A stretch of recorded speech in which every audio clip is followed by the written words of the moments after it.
Para fechar o assunto, em 647, a norma fala, bom, só que é o seguinte, cara, imagina uma instalação, eu já tenho que fazer toda a instalação de aterramento e equipotencialização, considerando a parte de proteção contra choque, sobretensão, curto-circuito. Eu já tenho toda a infraestrutura de aterramento preparada para o aterramento e equipotencialização que a gente já está cansado de conhecer. Dá para combinar isso tudo que existe e aproveitar a mesma infraestrutura? Então, a norma dá agora, a partir daqui no 647, as condições que me permitem juntar as coisas, usar os mesmos elementos, não precisar duplicar tudo. Quais são as condições? Primeiro, não é para tudo, hein? Por exemplo, aquele negócio de estender o BEP, fazer um BEP estendido, né? Funcional, isso não tem como usar nada da instalação de proteção, porque na parte de proteção não tem esse conceito do BEP estendido. Mas na parte de proteção, eu tenho condutor de proteção, condutor de equipotencialização, tudo isso visando proteção contra choque, sobretensão e curto-circuito.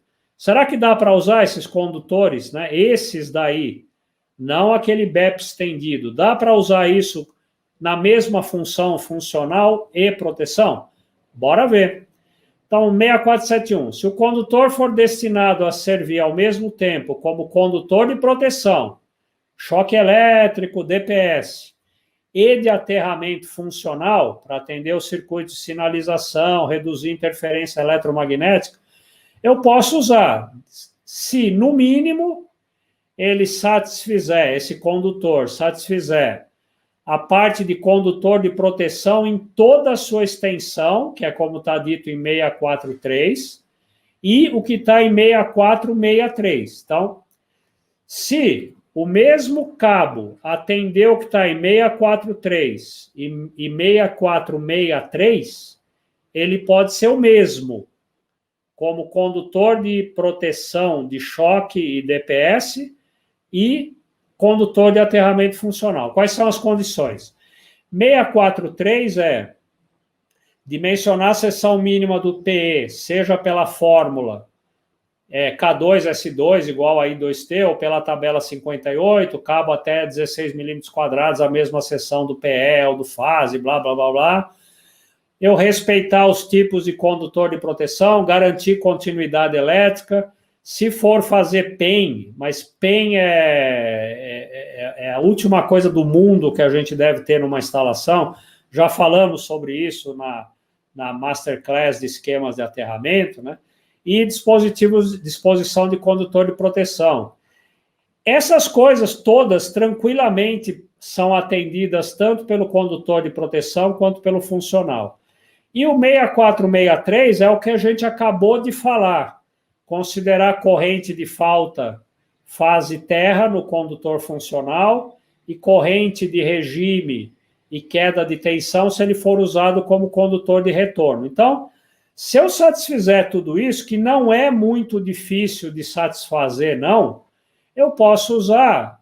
Eu não preciso ter um condutor de proteção contra choque elétrico e um condutor de aterramento funcional. Pode ser o mesmo cabo, ele faz as duas funções. Quais são os tipos de condutor de proteção e de aterramento funcional? São aqueles do 6432. Então, a mesma coisa, facílimo. Quais são os tipos de condutor de proteção que eu posso ter? Ou é veia de cabo multipolar, ou é condutor isolado, ou uso armação de cabo, eletroduto metálico, desde que tenha continuidade. Isso também é moleza ser atendido, ao invés de ter um condutor de proteção num tipo desse, um condutor de aterramento num tipo desse, os dois já são do mesmo tipo. Então, além de eu ter atendido a prescrição anterior, essa também imediatamente está atendida. Então, até aqui está fácil usar, tanto para condutor de proteção quanto para aterramento funcional, o mesmo cabo, vamos dizer assim.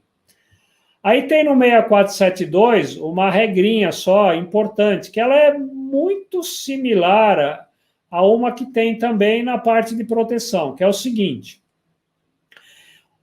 o condutor de retorno da alimentação em corrente contínua de um ETI pode ser usado como condutor de proteção e aterramento funcional.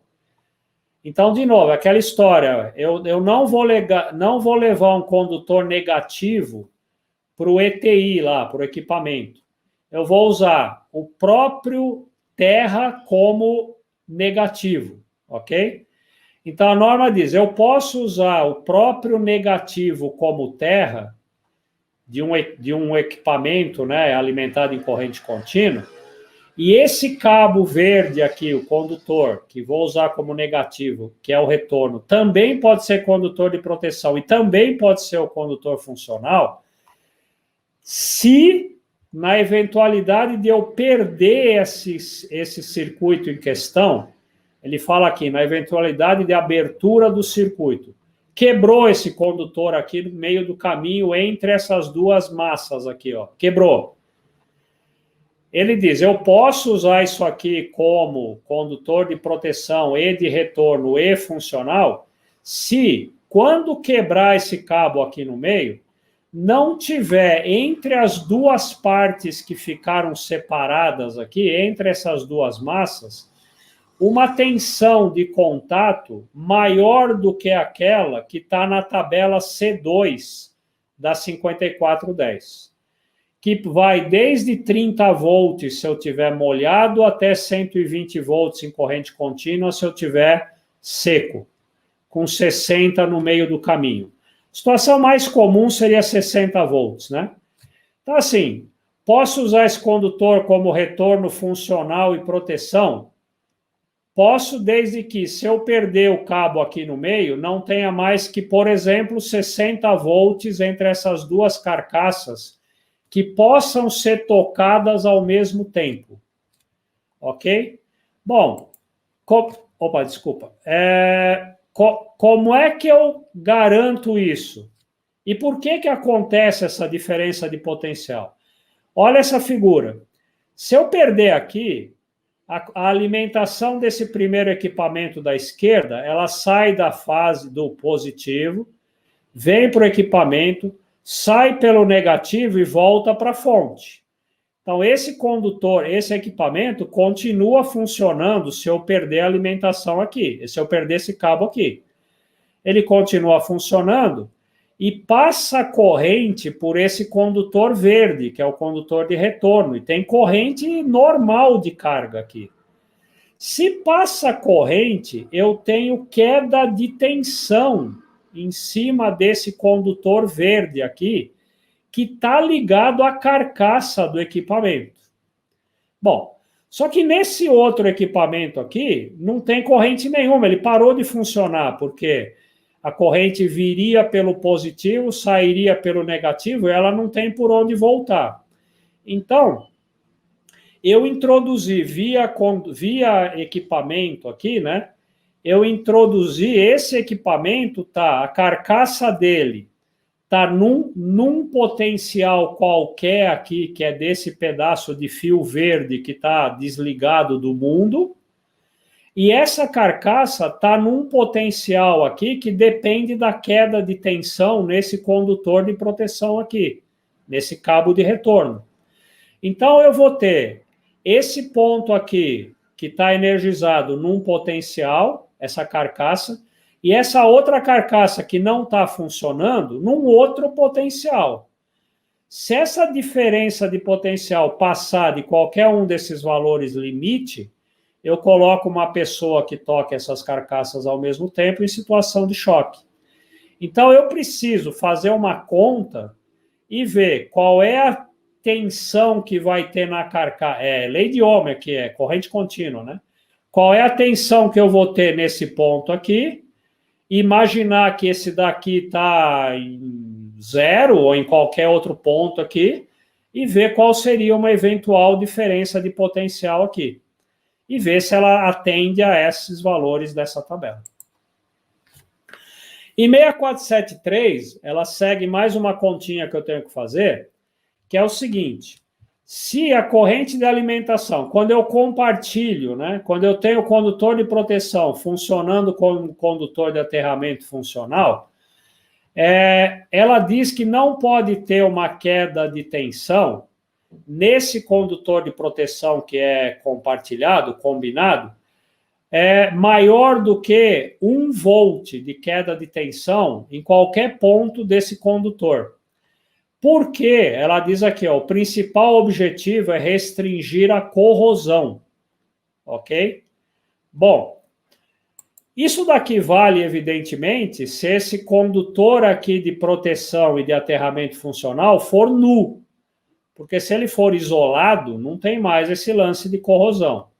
Então, se esse cara for nu, a norma diz que eu não posso ter mais do que 1 volt em nenhum lugar aqui ao longo desse condutor. Então, eu estou te dando aqui, isso não está na norma, uma sugestão de como checar isso, né? Então, o que seria? Bom, lei de Ohm, corrente contínua, U igual a RI, onde o I é essa corrente que vai circular nesse condutor de proteção aqui, que também é o condutor de aterramento funcional. Bom, corrente contínua, a resistência é ρL sobre S. Então, U é igual a ρL sobre S vezes a corrente. O ρ de cobre, a 20 graus, é esse número aqui, ohms milímetro quadrado por metro. Então, substituindo, bom, esse é o ρ. Então, U igual a ρL sobre S vezes I. Como pelo item 6473 eu não posso ter mais do que 1 volt, então vai ficar a fórmula 1 no lugar de U, igual a ρ, que é 0,017, L sobre S vezes IPE. Multiplicando em cruz aqui, como diria minha professora Marta do primário, o IPE máximo é S sobre 0,017 vezes L. Aí eu fiz umas continhas aqui, fazendo essa fórmula. Imagina um comprimento de PE de 10 metros e a seção desse cabo de aterramento funcional é 1,5 milímetro quadrado. Aplicando a formulinha, daria uma corrente passando pelo condutor de aterramento funcional. Se eu tiver 1 volt aqui nele, em qualquer lugar uma queda, de 8,8 amperes. Se eu tiver um condutor de aterramento funcional aqui de 4 milímetros quadrados e tiver uma queda de tensão de 1 volt nele, e ele tiver 10 metros, dá uma corrente de 23 amperes e meio.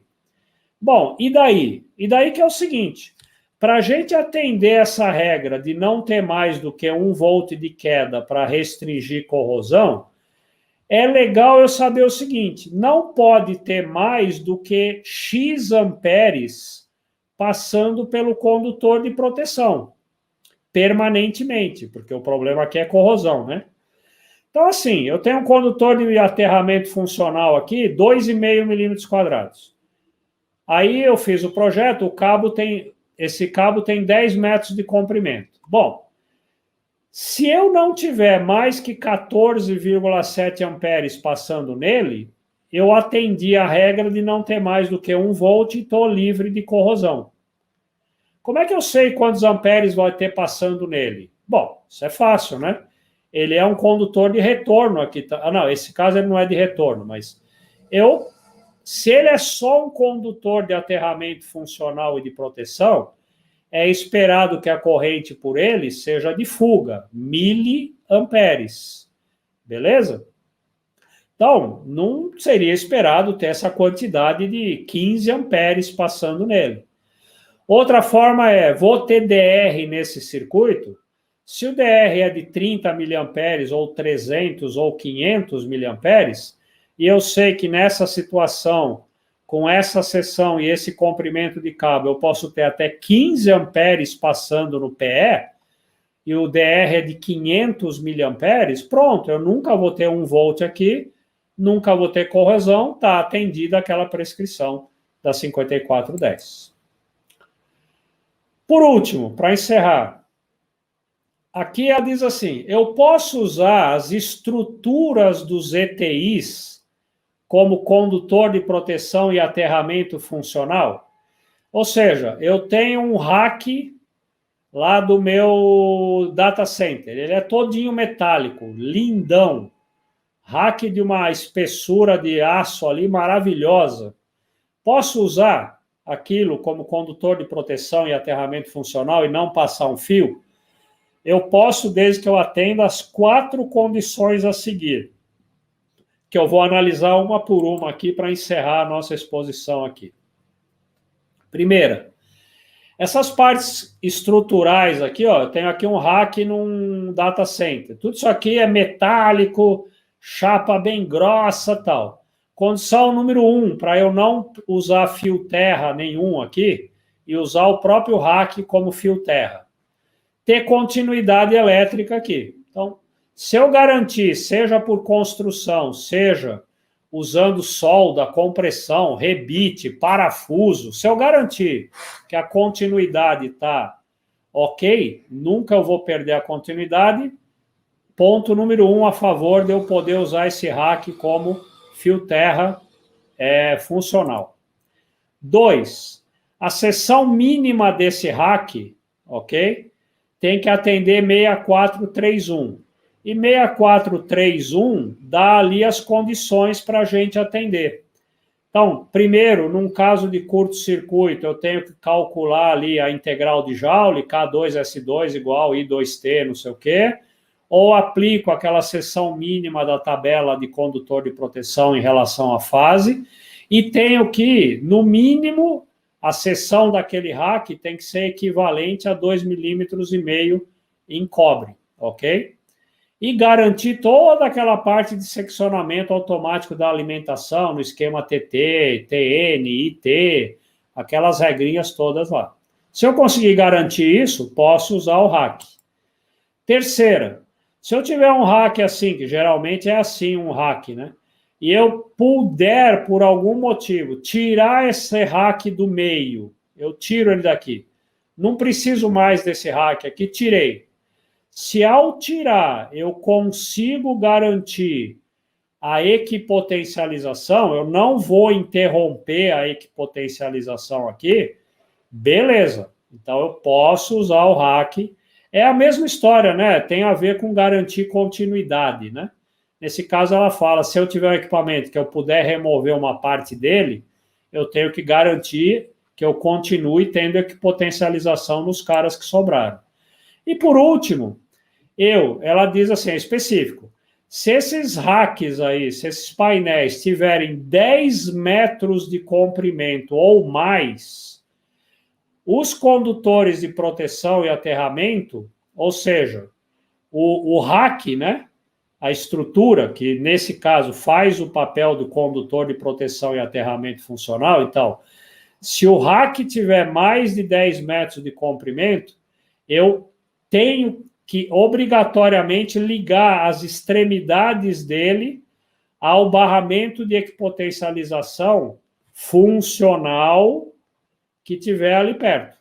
Eu já teria que ligar, mas aqui, eventualmente, se esse rack for menor que 10 metros, eu poderia ligar num ponto só. Como ela é maior que 10 metros, ela diz que eu tenho que ligar, no mínimo, nas 2 extremidades desse rack aqui.